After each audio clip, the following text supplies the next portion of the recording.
അവയവ കച്ചവടം സംസ്ഥാനത്ത് കാസർഗോഡ് ഉൾപ്പെടെ 5ഇടങ്ങളിൽ ഇ.ഡി. പരിശോധന. കേസിലെ ഇടനിലക്കാരനായ മേൽപ്പറമ്പ് സ്വദേശി നജീബിന്റെ വീട്ടിൽ ഉൾപ്പെടെയാണ് പരിശോധന. സംസ്ഥാനത്തെ അവയവ കച്ചവടവുമായി ബന്ധപ്പെട്ട കേസിൽ എൻഫോഴ്സ്മെന്റ് ഡയറക്ടറിന്റെ വ്യാപക പരിശോധന. കൊച്ചിയിലെ പ്രമുഖ സ്വകാര്യ ആശുപത്രിയിൽ ഉൾപ്പെടെ 5 കേന്ദ്രങ്ങളിലാണ് പരിശോധന. അവയവ കച്ചവട ശൃംഖലയുമായി ബന്ധപ്പെട്ട സാമ്പത്തിക ഇടപാടുകളും ഇടനിലക്കാരുടെ പങ്കും കേന്ദ്രീകരിച്ചാണ് പരിശോധന പുരോഗമിക്കുന്നത്. കൊല്ലം പുളിയത്തുമുക്ക് സ്വദേശിനിയായ ശ്രീജയുടെ വീട്ടിലും ഇ.ഡി. ഉദ്യോഗസ്ഥർ റെയ്ഡ് നടത്തി. കേസുമായി ബന്ധപ്പെട്ട രേഖകളും ഡിജിറ്റൽ തെളിവുകളും ഉദ്യോഗസ്ഥർ പരിശോധിച്ചു വരികയാണ്.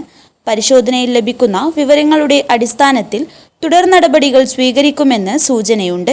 അവയവം സ്വീകരിക്കുമെന്നും സൂചനയുണ്ട്. അവയവ കച്ചവട കേസിലെ ഇടനിലക്കാരനായ മേൽപ്പറമ്പ് സ്വദേശി നജീബിന് വൻതുക കമ്മീഷനായി കിട്ടിയെന്നാണ് വിവരം. ഇയാളെ കഴിഞ്ഞ മാസം അറസ്റ്റ് ചെയ്തിരുന്നു. ഇയാളുടെ വീട്ടിലും പരിശോധന നടത്തി. മെഡിക്കൽ ടൂറിസത്തിന്റെ മറവിലാണ് സംഘം അവയവക്കടത്ത് നടത്തിയത്. നേരത്തെ NIA നജീബിന്റെ വീട്ടിൽ പരിശോധന നടത്തിയിരുന്നു. News bureau, Kasaragod.